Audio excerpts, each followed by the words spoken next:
What's up guys, Alvaro here. Welcome to the Bilingual Stock Market channel again. You guys already know this channel. This is the YouTube channel in which we talk about the markets, but we do it in English and also in Spanish, so you can pick your preferred language. And in this video, and as I do it Mondays through Thursdays, I want to make a quick stock market update. I want to break down some technicals going over the S&P 500 and the Nasdaq 100, which happen to be the most important indices of the United States stock market. And at the end of the video, I will be breaking down from a technical standpoint as well the 3 stocks that are going to be on the top of my watch list for tomorrow's trading session. So let's get started. And today we are having pretty much a green day all across the board. We'll still have 12 more minutes in today's trading session, and as of now we have the Russell 2000 leading the way in today's trading session, up almost 2%, a very solid day for the Russell 2000. We have the Nasdaq up 0.56%, the S&P 500 up 0.17%, and the Dow Jones is pretty much breaking even at this moment. Yeah, it is actually breaking even 0.00%. And before going over the S&P 500 and the Nasdaq 100, guys, I wanted to tell you something that I noticed last week in regard to the VIX, to the Volatility and Fear Index. So check this out, guys. The VIX went up almost 68% in a matter of only 3 days, from May 10th until May 13th. So the majority of the time when we see the VIX, the Volatility and Fear Index, making such an aggressive move to the upside, that usually signals the bottom for a very beaten down sector. So did the higher multiple stocks bottom out back in May 13th?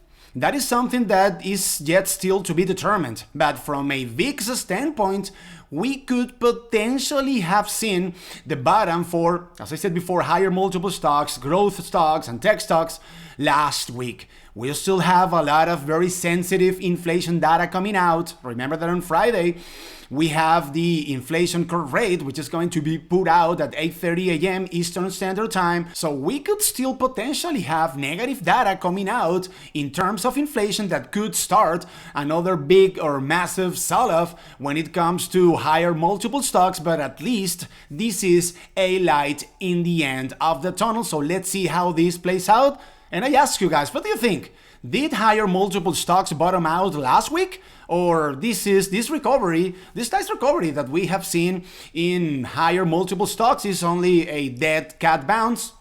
Drop a comment down below and let me know. And now let's go ahead and take a look at the S&P 500. And in the case of the S&P 500, we'll still have 1 more minute in today's trading session, and we find the S&P 500 trading at 41.94, and the bulls managed to hold 41.80 as a lower support in today's trading session. Take a look at this, guys. 41.84 was the low of today's trading session, and the low of yesterday's session was 41.82. So from a support standpoint in tomorrow's trading session, the most important level to keep a close watch on is going to be 41.80, no doubt about it. And in terms of the RSI, of the Relative Strength Index, there goes the market. So the Relative Strength Index of the S&P 500 is at 60 points. So we are about to enter into overbought territory, but this is nothing to be worried about, taking into account that we have already seen the S&P 500 trading at 85 points. So as I said before, the most important area of support for tomorrow's trading session is going to be 41.80, a lower support that acted as such today and also yesterday.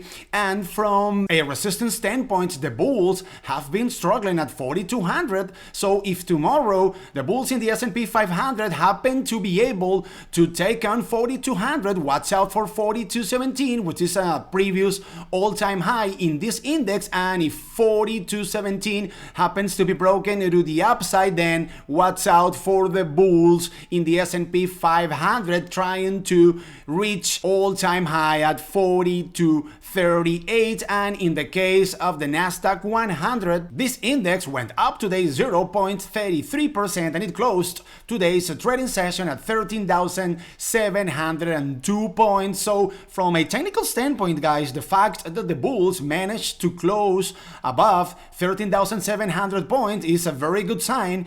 So from a support standpoint, the most important area for tomorrow's trading session is going to be 13,700 points. And from a resistance standpoint, guys, let me pull up here the 1 day 1 minute and take a look at how the bulls failed twice today at 13,725 points. So that is going to be the most immediate area of resistance in tomorrow's trading session for the bulls in the Nasdaq 100, 13,725 points. If that level happens to be broken to the upside, then the next important area of resistance to take a look at is going to be 13,950 points. And let me pull up once again here the 4-hour chart. And 13,950 points, guys, is a previous important area of support and resistance in the Nasdaq 100. So 13,950 points already acted as a support for the bulls in the Nasdaq 100 in early April. Then it acted as a resistance in mid-April, and then it acted once again as a resistance for the bulls in the Nasdaq 100 in late April. So from a technical standpoint, we can expect the bulls to have a very hard time dealing with 13,950 points. So remember, tomorrow, the most important area of support, 13,700 points. The first important area of resistance at 13,930 points ish. And if the bulls happen to have a very solid rally tomorrow, then watch out for the bulls paying a visit up to 13,950 points in the case of the Nasdaq 100. And the first stock of this video is going to be GameStop. And what do you know, guys? We are doing this once again. Meme stocks are back. So GameStop and AMC went on an absolute tear yesterday and today as well. You know that I have been trading in and out GameStop. However, I unfortunately missed this unbelievable and massive move to the upside that we have seen in the last 24 hours in the case of GameStop. Okay, from a technical standpoint, you know what I am about to say. This stock is extremely overbought. We find the RSI at 89 points. And I remember that this morning, when I first checked on GameStop's RSI, it was at 82 points. And I thought to myself, like, no way GameStop is going to keep on going up with the RSI being at 82 points. And what happened, guys? What ended up happening?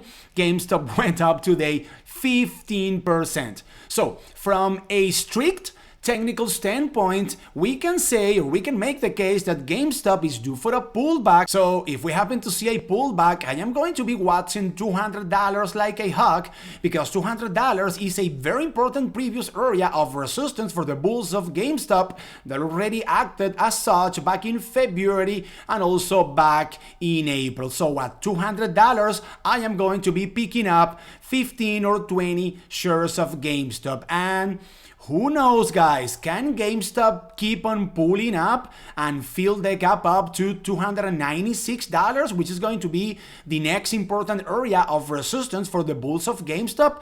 Can that happen? Even though the RSI of GameStop is at 88 points, so anything can happen when it comes to GameStop. So if any of you love risk and you want to take a momentum trade on GameStop from the current price at $242 up to $296, the reward would be a 17% profit. Keep in mind that $296 is a previous area of resistance for the bulls of GameStop that already acted as such back on March 12th. So let's see how everything plays out tomorrow for good old GameStop. And now let's go ahead and take a look at Cladox. And in the case of Cladox, guys, you know that this stock, or this company, or the stock of this company, we can say, was a great beneficiary of the COVID-19 crisis. And as you guys can tell by taking a look at the 4-hour chart, the stock of this company has gotten absolutely decimated in the last months.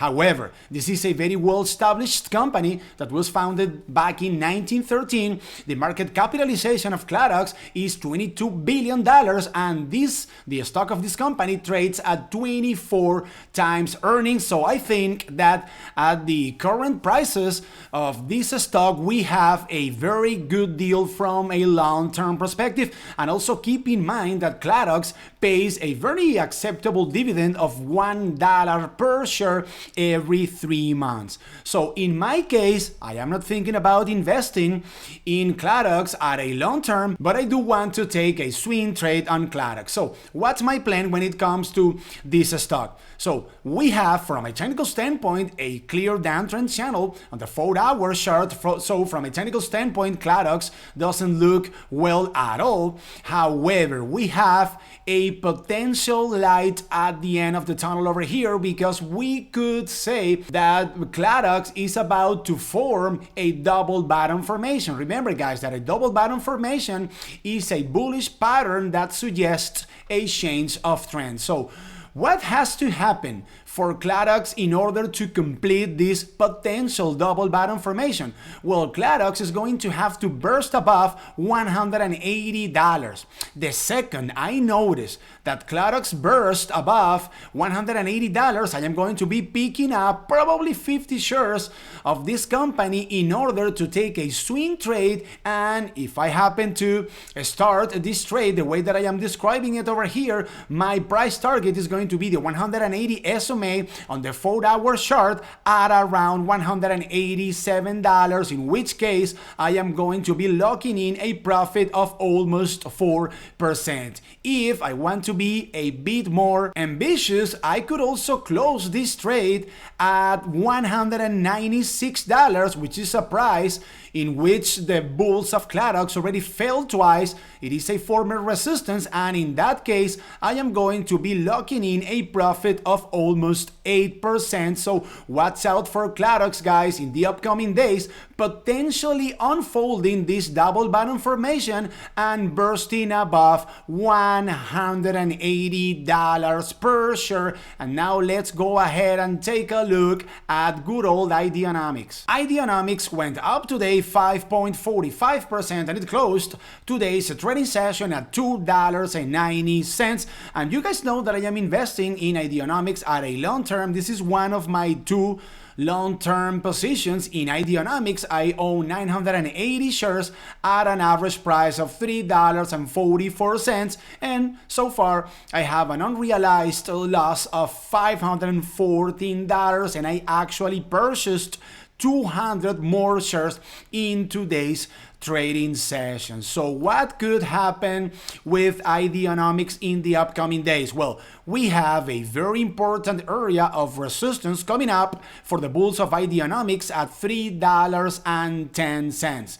$3.10 is an area in which the bulls of Ideonomics already failed in 1, 2, and 3 opportunities before, but it also acted as a support in 1, 2, and 3 occasions in the past. So the most important homework for the bulls of Ideonomics is going to be bursting above $3.10, in which case the next or the other very important area of resistance for the bulls of Ideonomics is going to be at $3.47 or $3.50. $3.50 is a previous area of support and resistance that already acted as a resistance in 1, 2, 3, and 4 occasions before, but it also acted as a support back on January 27th. So everything looks very bullish for Ideonomics. Question is, can Ideonomics keep on pulling up to burst above $3.10 despite the fact that the RSI is at 67 points? We will see what happens with Ideonomics. Another possible scenario, guys, would be Idex consolidating above $3 to gather strength to then burst above $3.10. So Fingers crossed, guys. Let's hope Ideonomics to consolidate slightly above $3 per share. And with Idex, I am going to wrap up the video. Thank you very much for your attention, and thank you very much for hanging out with me once again. If you found value in this video, please hit that like button for me and consider subscribing to the channel if you haven't done it yet. Remember that here on the Bilingual Stock Market channel, we are posting these stock market update videos Mondays through Thursdays right after the market closes. So if you want to get the notifications of our videos in a timely manner, you have to be subscribed to the channel, but you also need to activate the notification bell right up there. Follow us on Instagram, guys, at Bilingual Stock Market. On our Instagram account, we are posting news and information on a daily basis, but most importantly, I am posting call outs before buying stocks throughout the trading session. So if you want to have access to that content as well, go ahead and follow us on Instagram. And remember that this is the Bilingual Stock Market channel, the YouTube channel in which we talk about the markets, but we do things a bit differently because we talk about the markets in English and Spanish as well, so you can pick your preferred language. But most importantly, this is the YouTube channel in which we know that the stock market is not for geniuses, it is for entrepreneurs just like you guys and myself. My name is Alvaro, and I will see you guys tomorrow once again as soon as the market closes. Peace out.